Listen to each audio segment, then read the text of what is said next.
আসসালামু আলাইকুম ভিউয়ার, সবাই কেমন আছেন? আশা করি সবাই ভালো আছেন। আলহামদুলিল্লাহ আমি ভালো আছি। আজকে আপনাদের সাথে ষাঁড় গরুর বিষয়ে কিছু কথা বলবো। আমরা ষাঁড় গরু কেনার ক্ষেত্রে যেই ভুলগুলো করে থাকি সাধারণত, সেই ভুলগুলো আজকে আপনাদের ধরিয়ে দেবো এবং আমি যে সমস্যাগুলো সমস্যার সম্মুখীন হয়েছি সেই বিষয়ে আপনাদের সাথে আলোচনা করব।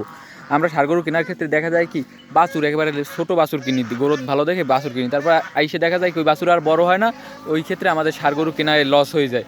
আমরা গরু বড় দেখে যে গরু কিনলেই আগে গরুর বডি দেখে গরু কেনা আমার পক্ষে ভালো, কারণ গরু যে সাইজ আছে ওই সাইজে ওই রূপে আপনি শুকনো দেখে গরু কিনবেন, কিন্তু বডি বড় থাকলেই হয়। তাহলে আপনি ওই বডিতে গোস্ত দেবেন, তাহলে গরুটা মোটামুটি ভালোই গোল হবে।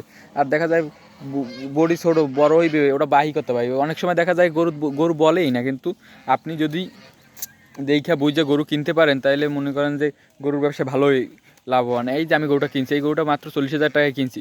গরুটার বডিটা দেখছেন কত সুন্দর, এবং সাইওয়ালের ক্রোজের বাচ্চাটা তারপরও দেখেন কত সুন্দর এবং অনেকটা চঞ্চল গরুটা, ঠিক আছে। আমরা গরু কেনার ক্ষেত্রে দেখা যায় অনেক সময় এক বিসিওয়ালা গরু দেখে কিনতে হবে। আর গরু অনেক সময় দেখা যায় বিচি বেশি ঝুলে গেছে।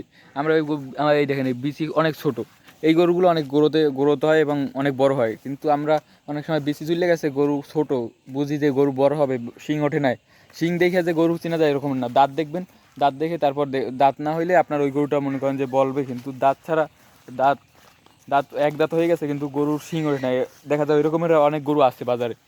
আমাদেরকে বলবে যে গরুর শিং ওঠে নাই, তাহলে গরুর দাঁত পড়বে কেমন করে।